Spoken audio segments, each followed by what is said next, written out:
ಇನ್ನು ಬೆಂಗಳೂರು ಮೈಸೂರು ಹೆದ್ದಾರಿಯಲ್ಲಿ ಸಂಚಾರ ನಿಯಮವನ್ನು ಉಲ್ಲಂಘನೆ ಮಾಡುವ ಸವಾರರಿಗೆ ಇದೊಂದು ಎಚ್ಚರಿಕೆ. ಬೆಂಗಳೂರು ಮೈಸೂರು ಹೆದ್ದಾರಿಯಲ್ಲಿ ವಾಹನ ಚಾಲನೆ ಮಾಡ್ಕೊಂಡು ಹೋಗುವಾಗ ಮೈ ಮರೆತು ಸಂಚಾರ ನಿಯಮ ಉಲ್ಲಂಘನೆ ಮಾಡಿಕೊಂಡು ಹೋಗುವ ವಾಹನ ಸವಾರರ ಮೇಲೆ ಈಗಾಗಲೇ ಸಾಕಷ್ಟು ಕೇಸ್ಗಳಾಗಿವೆ. ಮೇ 1ರಿಂದ ಮೇ 16 ಅಂದರೆ 16 ದಿವಸದಲ್ಲಿ ಒಟ್ಟು 12,192 ಕೇಸ್ಗಳು ಫೈಲ್ ಆಗಿದೆ.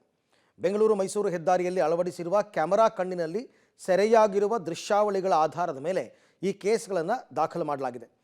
ಕಾರು ಚಾಲಕ ಸೀಟ್ ಬೆಲ್ಟ್ ಧರಿಸದೇ ಇರೋದು ಹಾಗೂ ಪಕ್ಕದಲ್ಲಿ ಕುಳಿತುಕೊಂಡಿರೋ ವ್ಯಕ್ತಿ ಸೀಟ್ ಬೆಲ್ಟ್ ಧರಿಸದೇ ಇರೋದು ಕ್ಯಾಮೆರಾದಲ್ಲಿ ಸೆರೆಯಾಗಿರುವ ದೃಶ್ಯಾವಳಿಗಳ ಆಧಾರದ ಮೇಲೆ ಪೊಲೀಸರು ಸಂಬಂಧಪಟ್ಟ ಮಾಲೀಕನ ವಿಳಾಸಕ್ಕೆ ನೋಟಿಸನ್ನು ಕೊಡ್ತಾರೆ. ಸಂಚಾರಿ ಪೊಲೀಸರು ನೋಟಿಸ್ ಮಾಡಿದ 7 ದಿನಗಳಲ್ಲಿ ಸಂಬಂಧಪಟ್ಟ ಸಂಚಾರಿ ಠಾಣೆಗೆ ಹೋಗಿ ದಂಡ ಪಾವತಿಸಬೇಕು. ಇಲ್ಲದೇ ಇದ್ದರೆ ಕಾನೂನು ರೀತಿಯಲ್ಲಿ ಕ್ರಮವನ್ನು ಕೈಗೊಳ್ಳಲಾಗುತ್ತೆ. ದಂಡ ಕಟ್ಟದೆ ಮೊಂಡಾಟ ಮಾಡಿಕೊಂಡ್ರೆ 6 ತಿಂಗಳು ಜೈಲು ಅಥವಾ 5,000 ರೂಪಾಯಿ ದಂಡವನ್ನು ವಿಧಿಸುವ ಎಚ್ಚರಿಕೆಯನ್ನು ನೋಟಿಸ್ನಲ್ಲಿ ಕೊಡಲಾಗಿದೆ. ಎಚ್ಚರಿಕೆಯಿಂದ ಇರಿ. ಇದಿಷ್ಟೇ ಅಲ್ಲ, ನಿಮಗೆ ಅಲ್ಲಿ ಅವರು ಲೈನ್ಗಳನ್ನ ಮಾಡಿದ್ದಾರೆ.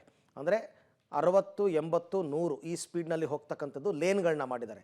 ಅದೇ ಸ್ಪೀಡಲ್ಲಿ ಹೋಗಬೇಕು, ಓವರ್ ಸ್ಪೀಡಲ್ಲಿ ಹೋಗಬಾರ್ದು, ಸೀಟ್ ಬೆಲ್ಟ್ಗಳನ್ನ ಹಾಕಿರಬೇಕು, ನೈಟ್ ಟೈಮ್ನಲ್ಲಿ ಡಿಮ್ ಆ್ಯಂಡ್ ಡಿಪ್ ಲೈಟ್ಗಳನ್ನ ಕರೆಕ್ಟಾಗಿ ಹಾಕಬೇಕು. ಇವೆಲ್ಲ ರೂಲ್ಸ್ ಇದೆ. ಅಲ್ಲಲ್ಲಿ CCTV ಕ್ಯಾಮ್ರಾಗಳನ್ನು ಈಗಾಗಲೇ ಹಾಕಿದ್ದಾರೆ. ಹಾಗಾಗಿ ಆ ವಿಚಾರದಲ್ಲಿ ಬಿ ಕೇರ್ಫುಲ್.